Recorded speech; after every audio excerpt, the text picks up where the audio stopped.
hello, everyone, and hope you're all having an amazing day or had an amazing day, depending on your current time zone. So, today we're going to talk a little bit about Alani's pancreas surgery journey.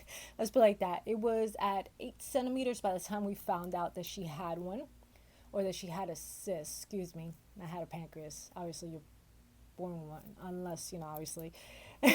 Anyway, so this is just a little bit about what we dealt with, what we faced, and how we came up with the decision that we made, right?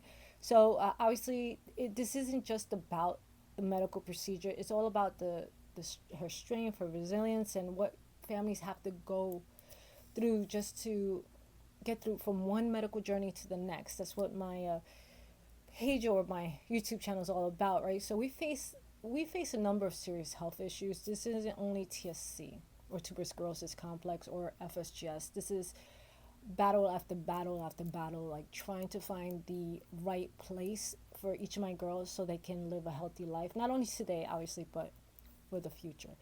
Clearly, we do have these little battles in between our long journey to ultimately win the main war, right? As we say, and a lot of times it's you get hit with these little things every time you try to fix one other issue. Like, she went on this medication. We don't know which one is causing the issues. More than likely it's probably the everolimus, which is helping her with the tumor in her brain, but it could be causing the fluid to build up in her pancreas, right? So sometimes you got to kind of weigh one to the other, right? Where we thought it was the medication was causing damage to the kidney, we weren't sure. So now, it could be clearly happening because of the medication. It just so happened to coincide with the amount of time that the length that she's been on this medication. So more than likely is it. But anyway, let me stop jibber jabbering. Let's talk about it. Let's talk about what we went through, what was our hurdles, and why we chose to go the route that we went. Welcome to those of you guys that are new to my channel. Welcome back to my seasoned subscribers. My name is Kathy, and on Mondays I do videos all about fashion, accessories, just fun things that I enjoy doing to keep my mind off of the second half of the week videos, which are all about my two girls and their journeys battling two diseases, TSC and FSGS. TSC being tuberous sclerosis complex, or tumors that can grow in any major organ throughout your body, and FSGS being a form of kidney disease that causes damage to the glomeruli, which can lead to kidney disease, kidney failure, kidney transplant, or kidney dialysis, depending on the disease's progression.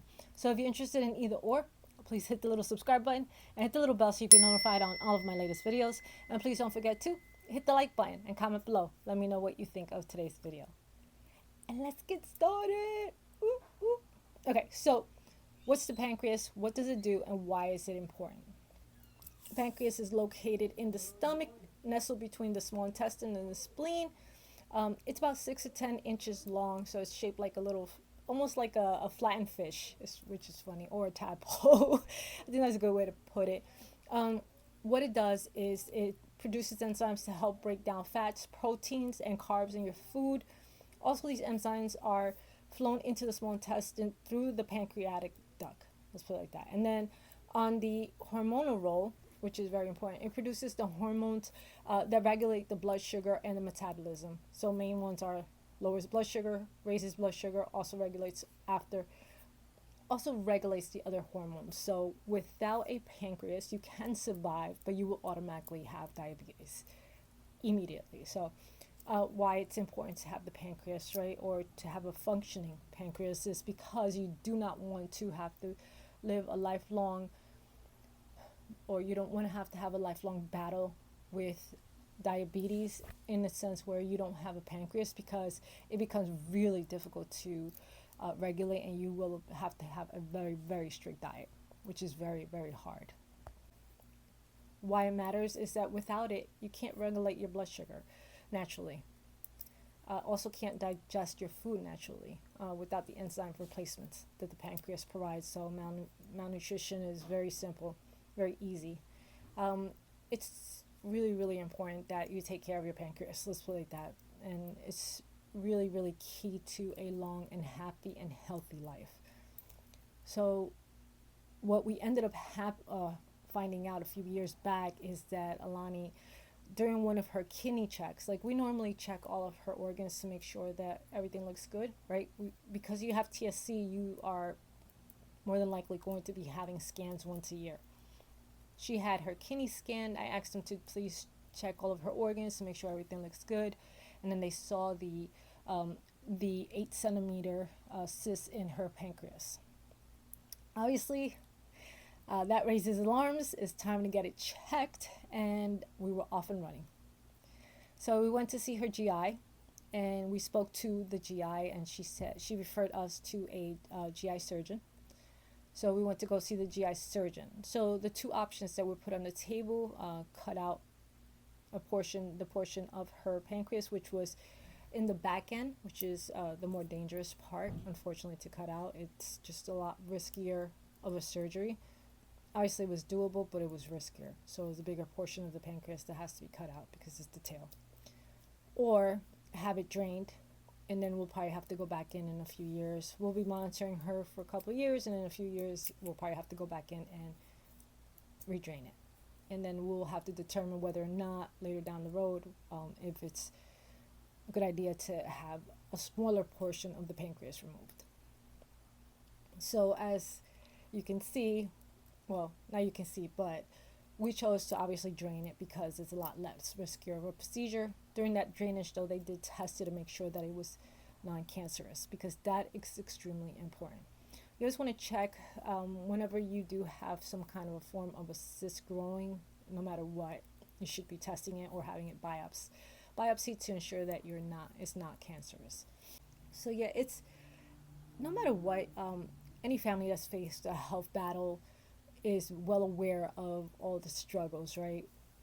You know, the scariest part was waiting for that biopsy to come back, because we knew that at least we had the option of going in there and draining it or having it cut out. That's the easy part. But if you get this diagnosis back that tells you, hey, this is cancerous and it's an 8 centimeter size cyst in your kid's pancreas, yeah, that was scary.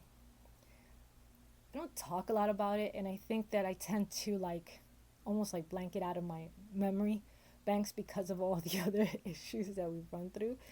And I almost feel like that's been the minimal one. It's not even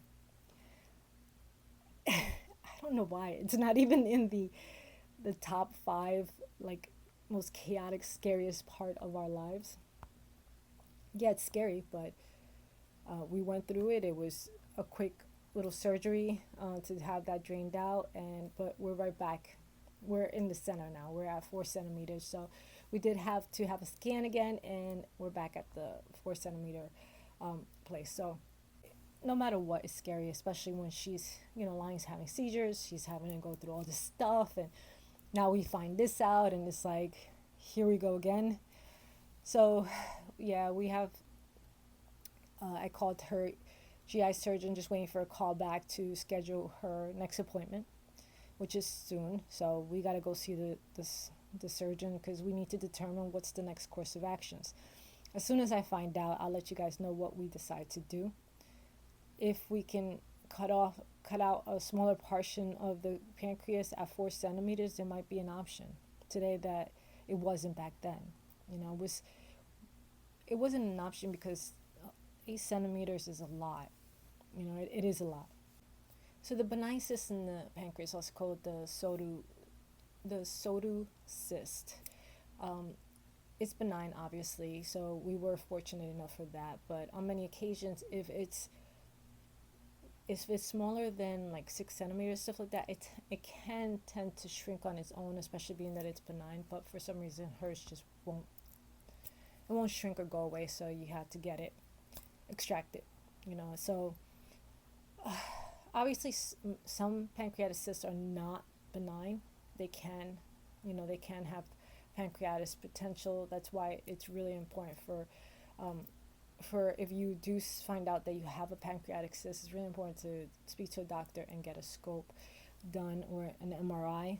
That's what she ended up doing, because they can pretty much tell whether or not from the MRI. It was almost like you can tell, whether or not he was already feeling confident that it wasn't, even before he went in to her doctor even before he went in to do the drainage. So I was happy about that. But still, you know, it's just, you definitely want to be very aware of your health.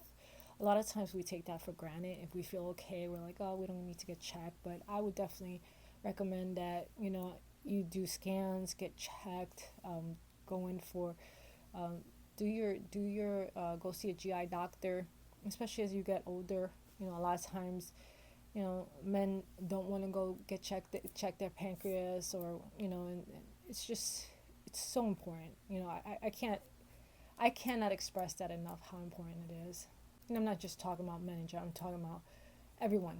Everyone go get your health checked.